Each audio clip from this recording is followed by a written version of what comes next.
Hey, what's up, everybody? Welcome to Lido, Loca. I'm your host, Tony, here with the latest cruise news updates. And well, the CDC quietly yesterday made some big changes in the cruising protocols, and I think some changes that people will like.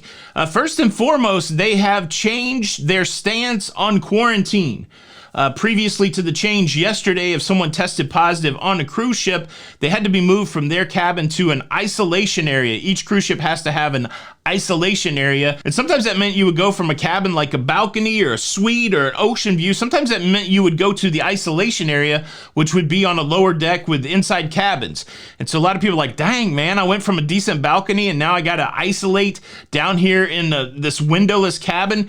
It caused a lot of stress for a lot of people. Now the CDC has relaxed that rule. If you test positive 36 hours before you are to disembark from the cruise ship, you can stay in your cabin as long as you're the only person in the cabin. I don't know if that means the couples or if it really means this only affects solo travelers, but that's the language that they use. If you're the only person in the cabin, you can stay in the cabin. That's good news. Another thing that was relaxed yesterday is some things around social interaction. If you've been cruising lately, you notice there's not been an abundance of behind the scenes tours or mixology classes or things where people congregate together. Now, I have been on a few cruises where there have been some congregation, but for the most part, a lot of the cruise lines are staying away from that kind of thing, saying we can't take you behind the scenes because you can't have people together. Well, now the CDC says that's cool, you can do that now. So maybe we will see the return of mixology classes, behind the scenes tours, that kind of thing. And then also they dropped the whole capacity requirement.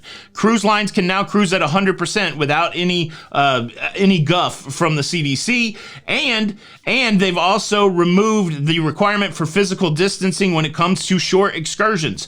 It's still there as a recommendation, but it's not, a hardcore don't do this. So now cruise lines don't have to worry about physical distancing on their excursions. So that should open up more excursions to more people. I mentioned it a while ago that restrictive change comes in quick, comes in heavy, and then less restrictive change takes a little bit. And so I think we've seen another phase of a reducing of the overall protocols, and this is the world that we live in right now. So we know with what's gone on in the last 2 years that things can change. It's an ebb and it's a flow, and so right now we're kind of riding the reduced protocols wave, and hopefully it stays. There's a lot going on in the world, but for right now, the is reduction in protocols. That's pretty exciting. And I know there's a segment of the audience out there that says, well, I don't care. I don't do what the CDC tells me to do. I don't trust the CDC. Can we dip our toes back into the pool of reality? If you are cruising right now, here's a wake-up call. Wake up! If you are cruising right now, you're following the CDC's rules because the CDC is telling the cruise lines how to cruise, and the cruise lines are doing it. And so as principled and as brave as you are, if you're cruising right now, then you are towing the line of the CDC. And so if you really want to take a stance and you don't want to do what the CDC says, you need to cancel your cruise. I don't want you to cancel your cruise, but I'm just saying I don't want you to be inconsistent with your principled stance. So the reality is, if you're cruising right now, you're following the CDC's rules. Look, I got a couple more cruise news stories for you, but I'm going to rearrange the show a little bit today. I'm going to go ahead and ask for you to like this video if you love that CDC story, or if you like the fact that every day when you turn on the YouTube, I'm in your face giving you some new cruising stuff. Do me a favor, hit the like button. And look, if you never wait till the end of the show, you may not know how this works, but I'm very vindictive. If you do not hit the like button, I'm forced to punish you. And the punishment that I'm doling out today is that, think of it, get it in your mind's eye. What's your favorite cruise port to leave from? Mine's Canaveral. Well, if you do not hit the like button, then your favorite cruise port will all of a sudden ban cruising. That's right, no more cruises out of Port Canaveral, and it's gonna be your fault if you don't hit the like button. So hit the like button. Thank you. The next cruise news story is about a city trying to limit not cruise ships, but cruisers. There's a new tactic being played out in Bar Harbor, Maine, Bar Harbor, however you want to say it. Correct me in the comments. It's good interaction. Bar Harbor, there's a citizen advocacy group there, a citizenry. They pulled together a petition. They're trying to get 300 signatures on the petition so that they can vote. And the thing that they're voting on is not limiting how many cruise ships can come to Bar Harbor on a daily basis. They're trying to limit how many cruisers can can come to Bar Harbor, Maine, capping it off at 1,000. It's an interesting strategy. They're like, okay, let as many cruise ships come over here as you want, but we're only going to let 1,000 people into the town, and we'll let the cruise lines figure out which 1,000 people get to go into the town. Now, it doesn't seem like a tenable kind of scenario for the cruise ships. It'll be interesting to see what happens to cruising to Bar Harbor. But yeah, 300 signatures doesn't sound like a lot. I figured like all of us could get 300 signatures or something. It will be interesting to see if this petition gets signed and then becomes a line item on the ballot somewhere, limiting the amount of cruisers in Bar Harbor. Now I got a couple more cruise news stories to talk about. I want to talk about a new celebrity coming on the cruising scene. I also want to talk about whether or not Carnival's big 50 birthday celebration was all that and a bag of cookies, a box of chips, whatever it is. But first, let me quickly invite you to subscribe if you like staying up to date with everything that's going on in cruising. Somebody said to alternate the hands. Cruising. Please consider subscribing with the notification bell on. That way you don't miss out on any of these episodes. And look, we're trying to get to 18 million subscribers, and how dare you scoff at my dream? I'm a boy with a dream. 18 million is a big dream,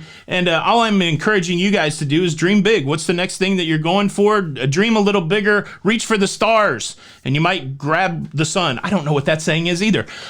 Subscribe button, notification bell, thank you in advance. All right, NCL, big announcement. Katy Perry, the pop star, Katy Perry will be the godmother of the NCL Prima. This announcement comes after Virgin Voyages has said that J-Lo will have a role in the company, bringing her celebrity brand to bear on Virgin Voyages. And it just begs the question, celebrities in cruising, is it good? Is it bad? And it really, I wanted to distill it to the core question. If you're a longtime cruiser, do you want more people cruising or not? Because I believe that these moves with the celebrity is really to pull in people that aren't cruisers, to use that celebrity branding, that celebrity pull, to pull in people who aren't cruisers, and therefore grow the industry, grow the cruiser base. And I'm assuming that people that have always loved cruising, that have been cruising for a while, I'm sure there's some people out there that are like, we don't want that. And so that's the interesting thing going on in my mind. Do old school cruisers, do they want the cruise industry to get bigger? Do we want more people to love cruising? Or are we happy just keeping it for ourselves? And I'm a new cruiser, so I don't think I even get to keep it for myself. But I'm 5 years in, so maybe I get to keep a little piece of it. I mean, they've already scrapped ships that I've sailed on, which is a bummer. What do you think about Katy Perry doing that? And look, let's talk about this. The week that I went on the Wonder of the Seas, that was the big week for Carnival, celebrating their 50th birthday. They had the Carnival Sailabration experience. They spelled it SAIL, Sailabration, and they did some events, right? They had some of the big dignitaries, the bigwigs of the company. They come together. They had a speech. I think they had big cakes. They gave out the swag that was branded for the 50th birthday, and then cruise ships got together at sea in a flotilla, and they flotillaed together, and they played music and blew horns, and they even took a brand and branded the 50th birthday logo on the top of a guy's hamburger bun. They did some stuff, but what I really haven't heard from anybody is, was that awesome or not? I know a lot of people book cruises specifically because it was that celebration. Was it the best thing ever? Was it just meh? I haven't seen anybody going, yes, this was amazing. I've seen more people going, eh. So I would love to hear from the community. Boom, that's your cruise news. Hope you liked it. Look, these people are jerks. If you want to know what a jerky person on a cruise ship is like, watch this video. Tony with Lido. Until the next time, we'll see you on the Lido. Bye.